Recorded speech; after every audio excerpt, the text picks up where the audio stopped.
All right.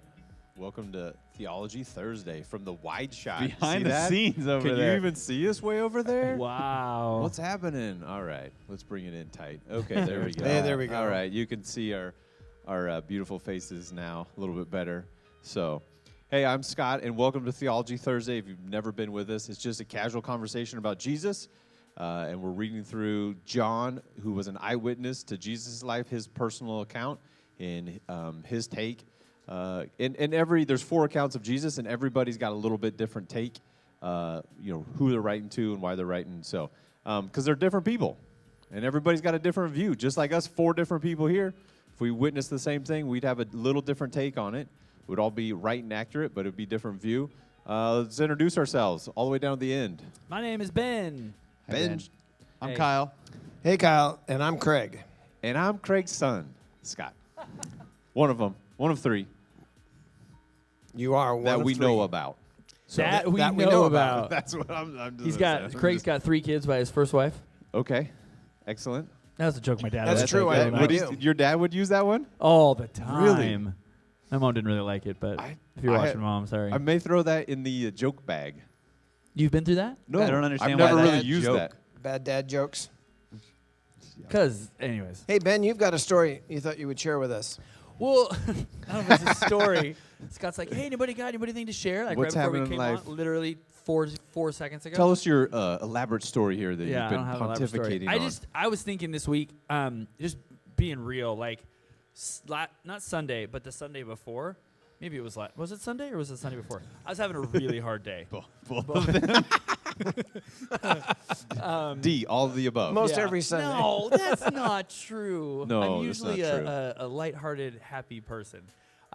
Anyways, just emotionally, I was having a just hard time. And I talked to somebody today, actually, and they didn't tell me then. They told me later how it was encouraging to just kind of like be around somebody real. So that was good. At least that was somewhat helpful. But like, I don't know. I just wanted to give people permission to be a little frustrated with just stuff. Like, as Christians, I think sometimes the thing that's pushed is it's always perfect and you just suck it up. And maybe we don't feel that way, but this may not be for you. But for me, it was I've been feeling just kind of like internally just frustrated with everything going on, and it just kind of came to a little bit of a boiling point emotionally for me, and just was frustrated and wasn't really feeling it, and wasn't really taking time to just set aside and just trust Jesus. And after we did our live stream here, I went home and just had a conversation with my wife, and it was just really good to just kind of get, okay, it's okay to be frustrated.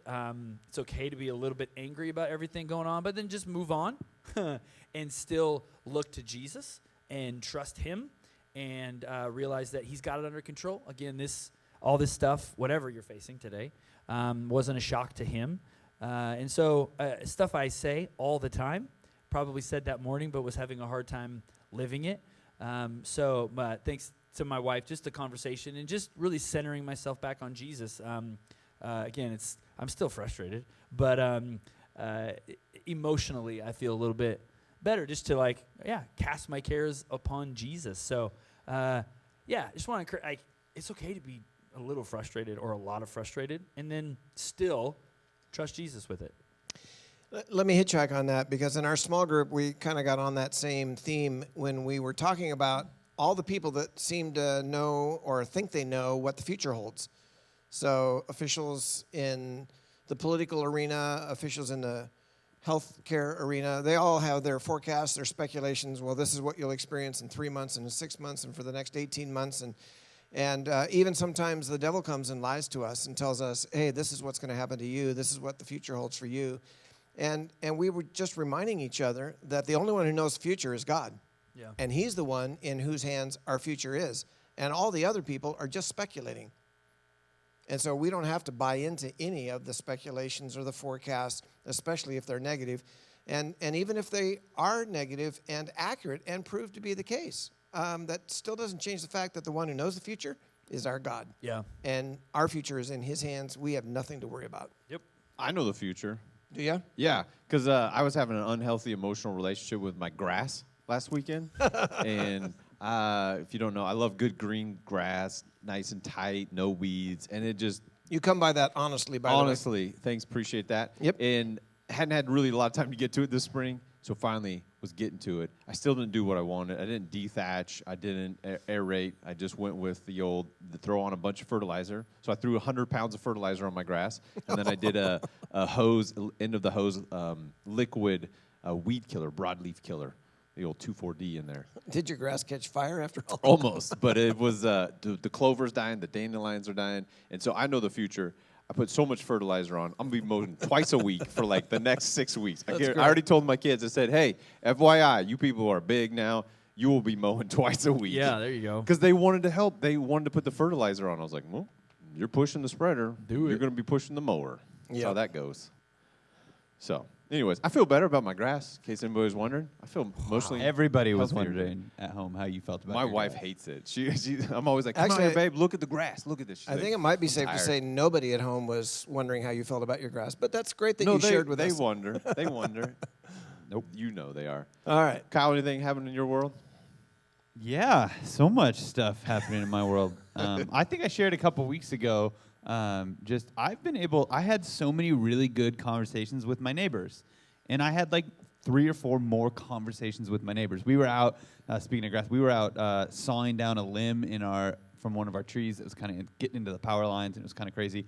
And we had like a half-hour conversation with the people who've lived next door to us for 10 years, who I've maybe said a half-hour total conversation it's just again, some of these things. I'm frustrated. I'm with Ben. I'm frustrated. I'm sick of it. I'm trying to figure out this new normal and what life looks like and what my day looks like. And God's just showing me in some kind of cool ways that I can be loving and be the church and to love people well in the midst of this new normal or this new craziness. And I've been able to love my neighbors and have really good conversations. And for me, it's forcing me to slow down a little bit and invest in conversation and invest in people and love people well and just pause and look people in the eyes and have conversations with them in ways that maybe in the craziness of my life normally and in the craziness of producing things and work and even leisure in life, I'm just a little ADD, a little crazy, a little going, and this is forcing me to go chill, love the person next to you,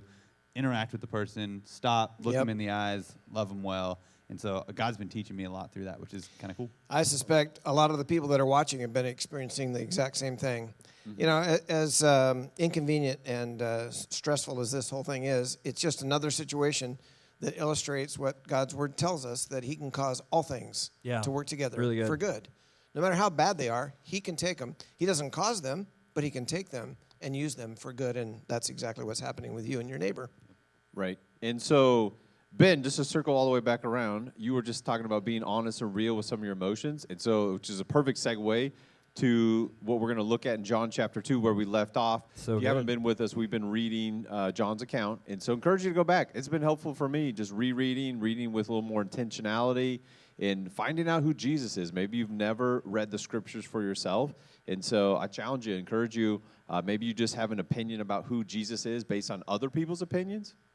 And so if you've never read the scriptures for yourself, read John. Take his eyewitness account into consideration for yourself. And so we start with this story, this encounter that Jesus has with a lot of like raw and real emotion, kind of like unlike Jesus. If you were to just have a 30,000 view of who Jesus is, you're like, wait, this is Jesus? And so he's going through with some real raw emotion. And the context is this, chapter 2, verse 12 and 13. This is the setup. After they'd done this miraculous sign like we talked about last week, making like 150, 180 gallons into wine, and people are all, impressed with that. So after this, he went down to Capernaum with his mother and his brothers and his disciples. There they stayed for a few days. When it was almost time for the Jewish Passover, which is the celebration of the Israelites coming being delivered out of Egypt, the Exodus account, the movies that have been made, how God delivers them through that time. So it's time for that Passover celebration. Jesus went to Jerusalem, which was required by every Jewish male to go to and celebrate. It's a week-long celebration. So he shows up. And anybody want to jump in on that? Yeah, he found something in the temple that he did not approve of. It was a situation I'm sure wasn't new to him, but on this particular occasion, he decided to take action because what he saw was a lot of corruption, a lot of greed, and a lot of market activity that the temple was never intended for. People were needing to purchase appropriate sacrificial birds and animals and things, and so they were, and change their currency into the appropriate currency for the obligations that they needed to meet. And there were others that were taking advantage of the people, using it for personal gain. Really, you know, it was a scalping of the people because they were in kind of a, you know, rough spot where they didn't have what they needed, and so they were selling it at high prices. Kind of like what happens when you go to the theater and, you know, the soda pop that you can get for $1 is $5, and, you know, that kind of thing. So that was going on a wholesale basis, had been for many years. It's quite the statement about theaters right Yeah. there. Say, Well- it's kind of like Hard thievery, stance. like the theaters. Well, it's a captive audience, right? the Anybody, truth. anybody I- else you that's want to exactly what was offend as going on. we're talking about? Any other? If you're a theater owner, I just want you to know I love you. like Disneyland. If Like you've been to like Disneyland. Disneyland, Any place or like maybe that. another local place that I has feel it. like that's a If little bit you're more. captive- I feel like that's sugarcoating a little bit. That's like more of supply and demand. They got you. They You're got captive you. audience. Yeah. This was more cheating people. Okay. They were telling people that for the forgiveness of their sins and for Yes. these sacrifices, they needed to do this. So in order to be forgiven by God, we're going to charge you a ridiculous amount of money. Come on now. $4.50 for a churro at Disneyland isn't cheating me. But Walt's not sitting there telling me Costco has that it for I a need dollar. to buy that. And Costco's still making money on $1. I get that. They're I trying bought to a ton of churros. I'm on your side on this 3 one, years Kyle. ago I at Disneyland. completely agree with you, but Disneyland's also not telling me I need to buy this to be forgiven by God. Yeah, that's the It's thing. a little bit more extreme. in They- this they're- case. But to have a good time there, you need more sugar. From a market standpoint, it's the close. same thing. Somebody shut his mic off. But what's different? Yeah. I can do that right Can- here. can you mute yeah, his I mic? He can. does. Kyle is working all of the audio on an iPad. So if you see him down here Yeah, doing this, I always feel bad. I'm like, he's in the beginning. And if the audio sounds really bad, it's not my fault. If it we're sounds not- good, it's my fault. We If it can't sounds- actually No, if hear it sounds good, coming it's through. my excellence. All right, Craig, in- you were saying in something sound about mix. that. Back to No, Jesus. I think Kyle's hitting the nail on the head. The fact that, I mean, it's the same as all those other examples we gave in terms of just what's going on from a market or a business standpoint. But the added layer here is that they were playing on the spiritual needs and insecurities of the people. So they were holding it over their head. And Jesus is just like, no, I don't want that going on when it comes to the spiritual life of my people. And so he decided to take action, and he drove them out. He actually made a little bit of a homemade whip. Just Which I think is something to not skip over. To me, that's funny. Like it's a sentence, and he went in verse 15, and he went and made a whip of cords. Like, how long does it take to make a whip of cords? Probably like, a bit. right. I feel like he goes outside and he makes. Yeah, I mean, I know he was God, so I don't think he just spoke it into existence. I think Right. he probably actually went out and made it. So He made a whip is out of he cords. fuming? Verse 15. Like I just pictured like Jesus like making like is he braiding this whip? I don't know. To me, so he's like stewing over what he's gonna say and what he's gonna do, and I just picture Jesus outside of like a church building, which he's outside and he's making this whip, and somebody walks by, hey, Jesus, what you doing? making a whip. Making a whip. Making a whip. And then he And, goes in and takes he care of doesn't just business. make a whip and then walk around with it in his hand as if to somehow be intimidating. It says that he used it. He drove them all out of the temple. And then he turned over their tables and poured out the coins of the money changers and basically made a mess. And then he made some statements about that, and he said basically, stop, take these things away. Stop making my Father's house a place of business. But can I jump in on that point? No. Okay. Or yes, All right, whichever just checking. answer you need.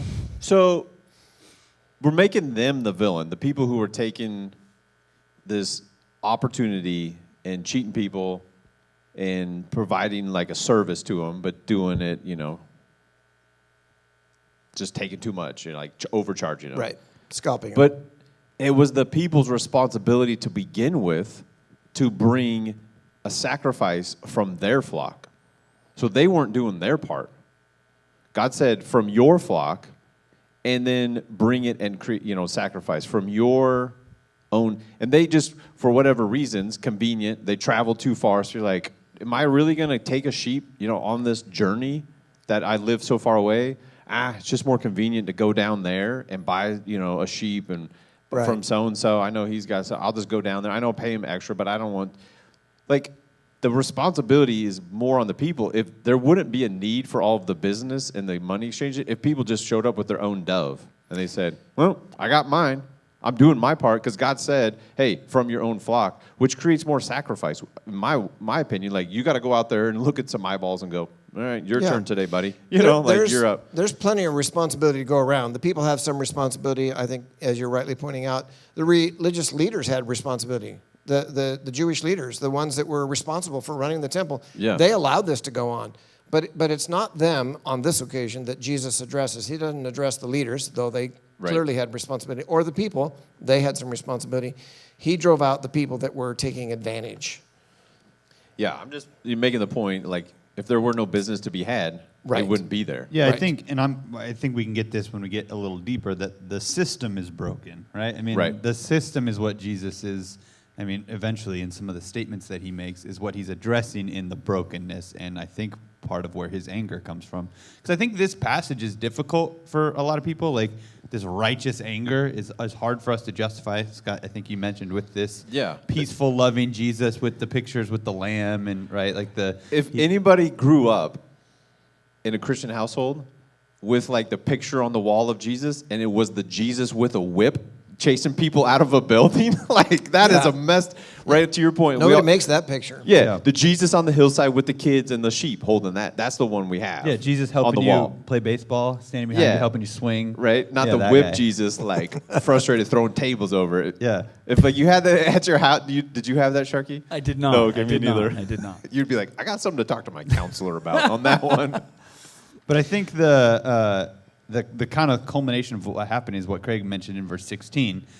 Get these things out of here. Stop turning my Father's house into a marketplace. And I think the way John uses this story, specifically after the story we talked about last week with Jesus revealing really his power and authority, is he's continuing to do that with this story. John's point is that it is pointing to Jesus' authority and identity. The fact that Jesus talks about the temple as his Father's house is a point in which John is using Jesus' words to point to Jesus' identity as the Son of God, we talked last week. This is my Father's house. This is my Father's house. And then Right. Jesus talking about the temple, and again, getting down into later when he's going to talk about, Scott, this broken system and Jesus flipping the whole system upside down, not just flipping up some tables and stuff. Which is so good because this is what I always kind of grew up thinking about the reverence and the respect and honor for the house of God, the church, the building,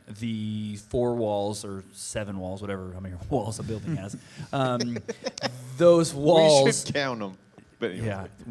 Never. Yeah. Anyways, I was going somewhere. Go for it.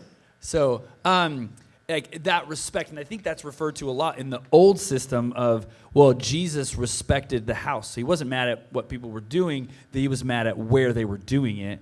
But I love what he says right after that, right? He's telling his disciples, because the disciples remember what he said, right? In the next verse, 17.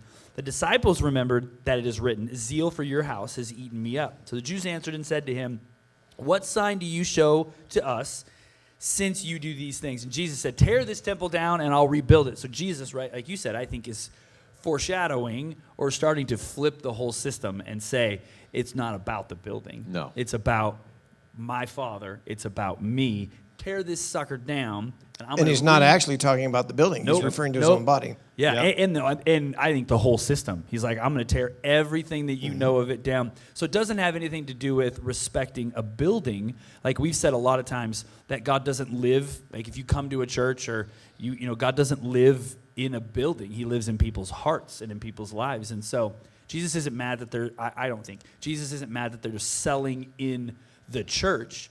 He's mad of their disrespect of God and what they're doing and trying to make God a marketplace. Right. I think it's important for us to make that distinction. Jesus is not saying, I don't want money to have anything to do with spirituality, because this same Jesus who gives the law in the Old Testament prescribes specific tithes that are to be faithfully observed by the Jewish people that involved financial contributions. And the temple tax was, part of that, and the sacrificial animals were a part of that. He intended for money, flocks, physical resources or financial resources to be part of the spiritual life of Israel. That's not the point he's making. It's the corruption, it's the greed, and it's the fact that he's getting ready to change the whole system. And that's the other thing that we need to be careful to make a distinction about. The temple is not the church. The temple was a building, but the temple was the center of Old Testament spiritual life. This is the Jewish people. It was the Jewish people. Yeah. The temple was never designed for Gentiles. It was designed specifically for Jewish people, and in the new covenant, the temple is done away. Right. And we often get, we equate temple, church building, same thing. No, they're not at all the same thing. Not even close. Nope. Totally different. Totally different. And Jesus was a Jewish man coming to celebrate the Jewish Passover and spend a week with people. Like, this is just one moment in this week-long celebration and remembrance of who God is and what they've done for the people. And so, although, like, to your point, Ben, Jesus came to fulfill and complete the law and to establish something brand new, he was still a Jewish man, fully divine, God in human form, the full presence of the deity in Christ, but he was still participating as a Jewish man. He hadn't established the new thing quite yet. He was pointing out how people had messed up the system. And like, hey, the worship system you guys have evolved here is way different than what the Father and I and the Spirit set up. Like, you guys are off track. Yeah. But he was still, participating as a Jewish person. And like you're pointing out, like with the temple, they're like, wait, 46 years to build this building. Right. Wait, time out. Yeah, I'm not talking about walls. Not talking about this building. Exactly. But yeah, I think that's the other thing too. I was going to make sure we talk about is the righteous anger, and even the word anger. Then we have to put that clarification in front of it, righteous, because somehow anger by itself is complete evil and wrong. Yeah. And here, yet Jesus has this moment where if we saw someone doing that, we'd be like, "Dude's angry, dude is upset," and then probably went over the line. Like, you know what I mean? If Right. we were to witness this, like, you're turning over someone's business? You're coming in and ransacking the place? Paul in Ephesians addresses what you're talking about. But yeah, he who knew no sin, like, so Jesus in this moment did not sin, didn't go over a line. So, how to handle emotions in life. Some people think following Jesus is to become somewhat emotionless, to not live out of emotion, not have emotions as part of, or have only a couple of, the good ones, the joy and the peace and the patience, things on the wall. But like, where does anger fit into following Jesus? Yeah. Well, I think you're hitting on something very important, and Paul addresses it in this way. He says, be angry. That's an interesting way to put it. In Ephesians, he says, be angry, but don't sin with your anger. Uh-huh. In other words, where's that at, just for reference sake? In Ephesians. Okay. Someplace. You keep talking, I'll Google it. Chapter 4, I want to say. Because that's how we I'm look at pretty sure it's scriptures, chapter 4. honestly. But yeah, be angry. That's okay to be angry. It's okay to be, sad or happy or experience emotion, but just don't let it go to the point where it becomes sin. There's a line there. There's a threshold where your anger has now become out of control. Now it is sinful because it's become hurtful and hateful and all those kinds of things that anger often leads to. Yeah, we talk a lot about it with students and kids. Even in Michigan's Monday this week, they're starting a brand new series talking about dealing with the way that we feel. And there's this place where emotions can control the way that we outburst. We talked about it a little bit last week when we talked about, being controlled by the Spirit or letting these other things kind of be the influences for us. And we have to understand, and we look through the scriptures, we look at Jesus and we see these many emotions that he had, and they're emotions in themselves: sadness, grief, anger, all of these things. Those are God-given emotions. God gave us those emotions, but that those things, as part of a human, emotional being, that those things are an appropriate expression of who we are, but there's an unhealthy expression of that gets sinful. There's a fleshly type of, sinful anger that lashes out in hatred and hurt, sadness that becomes depression to the point that we don't let our lives function the way God has called us to. There's those types of things that become unhealthy expressions of those. So anger in and of itself, that feeling, the frustration that we're feeling even now with some of the stuff, that being angry at certain things can be a healthy emotion, but there's a point where it does become sinful and hateful and hurtful. And this is just another reminder of what it means to be created in God's image. Our capacity for emotion is part of being created in God's image. We see God joyful, we see God sad, we see God grieving, we see God angry here in this particular account. And his capacity for emotion is just one of the things that he passed on to us. Problem is we're fallen, and our tendency towards sin is very predictable, so that's where the point you're making is so necessary. Yeah, because I get angry all the time when I see evil in the world. I experience it, or I hear a story and see evil, and it's just like, that shouldn't be that way. That's not right. And it's hard at times not to be angry at people who are doing some evil things, but when you see Satan at work in people's hearts and lives and the destruction it brings, and you see some of the evil at work and the effects of it, you're like, I get super angry at evil. Yeah. Did you find that verse in Ephesians? No. You didn't find it? I looked casually. Okay. Maybe somebody at home could help us out. Hey, There put you it go. in the chat line there. You know, research assistants. Anybody out there? Yeah. Maybe in Ephesians. To be angry. No, it's for sure in Ephesians. Okay. I think it's chapter 4. All right. I'll look it up. All right. See, this is how this goes. This is how it goes for you. Yeah. Craig doesn't know every Bible verse. Oh, come on. This is great. So Definitely knows more than all of us. That's true. That is I true. use the Google machine quite a bit. I type in Bible, then a phrase, and then like it'll find Oh, finger did you up. get it your just like finger up that? Yeah, that. Ephesians 4:26. You didn't start in Ephesians 4? He didn't even need Google, folks. Well, I knew it was Ephesians I looked 4. at 4. What does it say? Why don't you just read it for us? It says, be angry, and yet do not sin. Do not let the sun go down on your anger. And do not give the devil an I opportunity. think there's a song. Don't let the sun. You associate most everything with a song, Was that don't Dolly you, Ben? Parton? Like last week? No! That's Elton John. Or wait, is it Oh, that's a real song? George Michael's? Oh, yeah, you didn't know Oh. that song? Dude. From your one bar? No, I didn't Don't hear that. let this go down on me. Okay. Though I search the world. So we found Ephesians, but Oh. if you could Google that song, let us know who that is. Hey, so back to John, Yeah. chapter 2. Elton? Sorry. Oh, wow. Wow. You said it. Last week it was Dolly, this week it's John. Back to chapter 2 of the Gospel of John. I think there's something else that's interesting to point out, and it's mentioned twice in this account. It says, Jesus said, my Father's house is not What supposed verse to are be... you in there? Verses 16 and 17. Okay. Take these things away. Stop making my Father's house a place of business. Another account says, my Father's house shall be a house of prayer. But then he says, his disciples remembered that it was written, zeal for your house will consume me, an Old Testament verse. And then he goes on and makes the statement about destroy this temple and I'll raise it up in 3 days. And everybody kind of thought he was talking about the physical building, and of course he was not.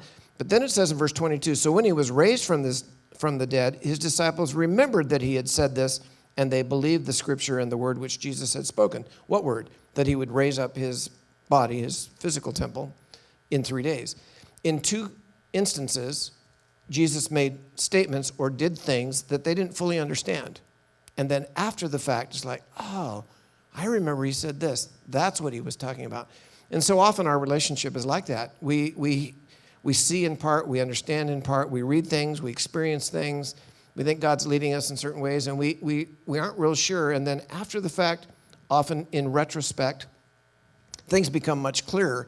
And a lot of what we learn about God and what he's saying to us, what his word means, and our personal experiences with him, they come in those moments of clarity as we look back over things that we're going through. And I think this current pandemic is an example of exactly that. We're going to get on the other side of this, look back and realize, God was at work in ways I didn't even realize. We're aware of some of the ways he's at work already right now, but we're going to look back on it and say, this makes sense. That makes sense. This is why God was saying this to me. This is why God was working in me that way. And you can turn your your trials, if you want to be creative, trials and training, like you're working through it. And like when we are going through difficult trials, like we're training for when we have bigger responsibility, when we have more on our plate. Like the trials you learned with your first child is helpful. Okay, I'm not going to let my second one do this, or I'm going to let my second one do this, or with this car, like you learn through trials and through difficult seasons,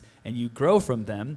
And so when we go through difficult things, I think it's beneficial for us to look at it like what am I training for? Like, I don't know yet, but God knows, just like it is, and he'll make it clear one day, like why I had to go through this, and it may be 10 years before you realize why you went through a specific situation. Absolutely.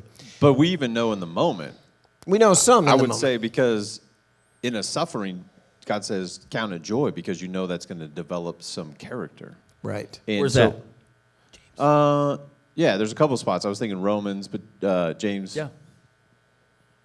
You're the guy that didn't want to do Bible trivia. Should we get the cards out? James chapter 1. No, it is. It's You important. asked him, so I was just... Yeah, James it's chapter great. 1 and Romans chapter 5. But Go ahead. in what we would say in earthly suffering, we're winning because we're Christ followers and have the Spirit of God in us. So whether We are we're winning. on a human worldly view, we feel successful today, we're winning, or we're suffering, or in death, we win. In all of those situations, we're not losing ever because we have the Spirit of God in us. And so through suffering on this planet, it's great. It develops character, develops, preparation for other things that, would come into play. But I was also going to make sure that we're just clear. Like if you're at home, you're thinking, I don't know, the temple and the church and the building thing, and there's an equation, like you grew up with it. Maybe just for decades someone told you, respect the house, the building, it's all geographically based. It's and the house of God. The house of God and the religious ceremonial acts that happen at the house of God are more important than other things. The Apostle Paul said this, and because Jesus said it in John, right? Nope, it's not about the building. It's not about the place of worship. And if coming up, Jesus has a conversation with a lady in 2 more chapters, and she's like, it's about geography. And he's like, nope. If you think it's about geography, you don't know Jesus. It's about people. And Paul in 1 Corinthians 3 says, don't you know, you people that are Jesus followers, family of God, don't you know that you yourselves are God's temple? Yep. Not a building. Nope. It's not a place. People. He says the people are the temple, and that God's Spirit lives in you. Yeah. If anyone destroys God's temple, God will destroy him. For God's temple is sacred, and you are that temple. So as a people of God, we're sacred because of the holy God dwells inside of us, which blows my mind up. But we're sacred. Yep. The building isn't sacred. No. So if you ever walk into a building and you feel unholy or unsacred, or you can't bring a latte in there because if you get it on the carpet, it's a cardinal sin. Like, you're missing out on what Jesus is doing, the brand new thing, like, tremendously. Right. Such a contrast, Scott. The Old Covenant, the temple was the place where God manifested his presence in the Holy of Holies. And that's where worship was centered. And even the people couldn't go in and experience his presence like the high priest did. And he only got to do it once a year. The New Covenant, God's temple, is every born-again believer in Jesus Christ. And his presence is known in our lives and in our hearts on an ongoing basis.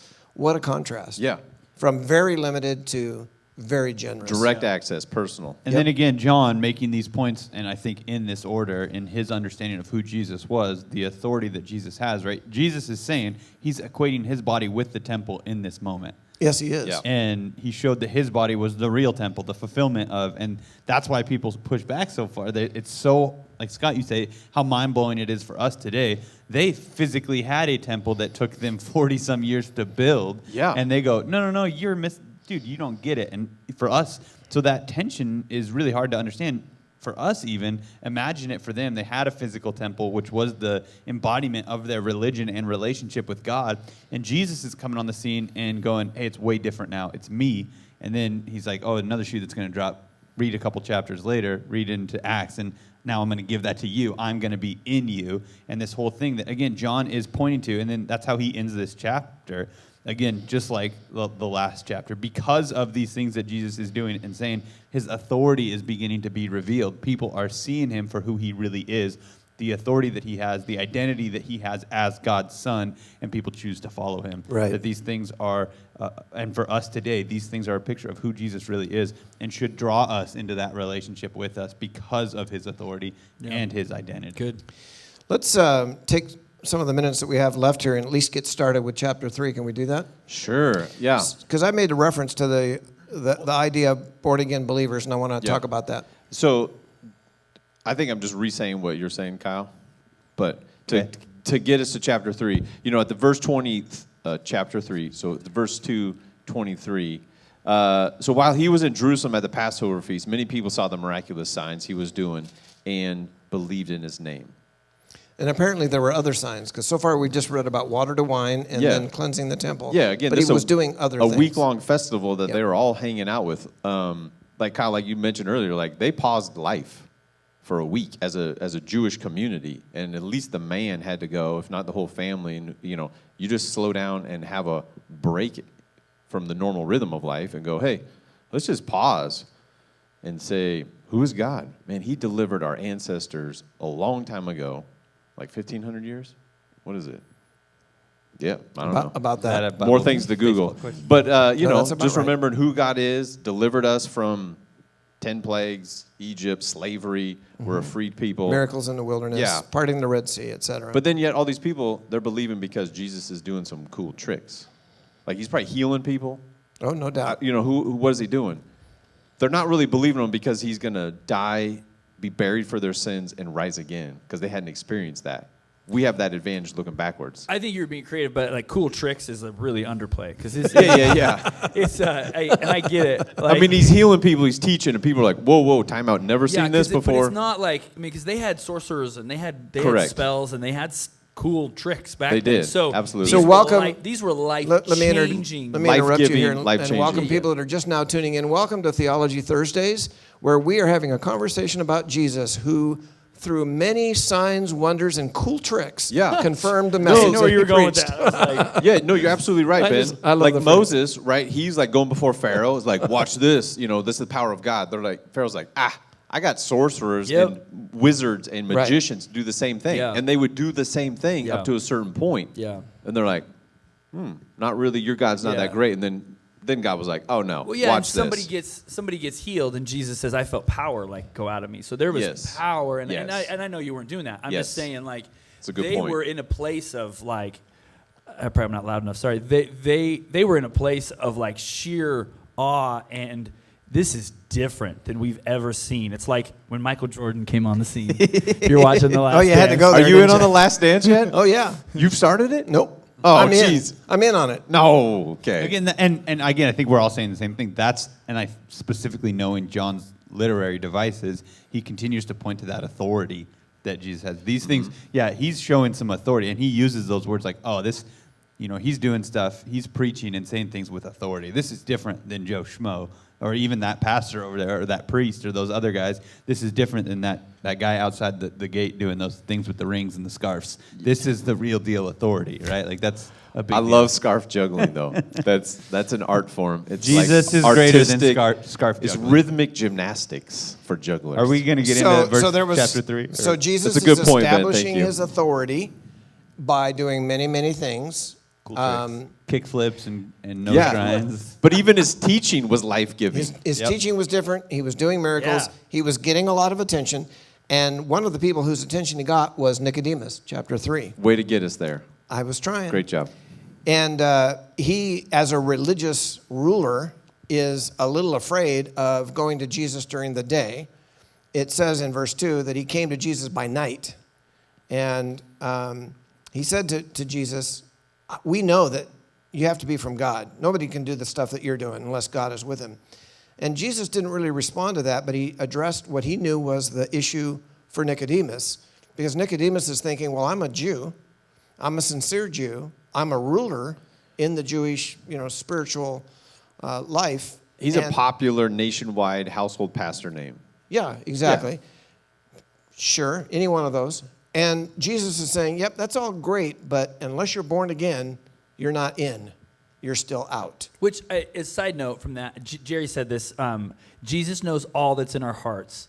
He knew what was in the hearts of those buying and selling that day. Correct. And he also knew what was in Nicodemus's heart beyond what he said. And I think it's important for us to realize Jesus knows you don't have to pray a specific way, say the right words, or do the right exact perfect thing. Like Jesus knows your heart. And so you can't escape and you can't cheat around that. Like Jesus knows your heart. And so that's freeing. It should be hopefully freeing for you that God knows your heart. And so you may ask the wrong question. You may have the wrong, what may be perceived as wrong. But Jesus knows your true intentions and on the inside of you. And so that should be like freeing. Like, I don't have to be right and perfect. Just like Nicodemus. Jesus knew In other what he was words, needed to hear. when you're praying, it's something like, well, Jesus, I know I probably didn't say it right, or what I'm about to say, I probably won't say it right, but I know you know my heart. Yeah. So here I go. And even if it's clumsy at best, Yes. he gets it. Yep. He gets us.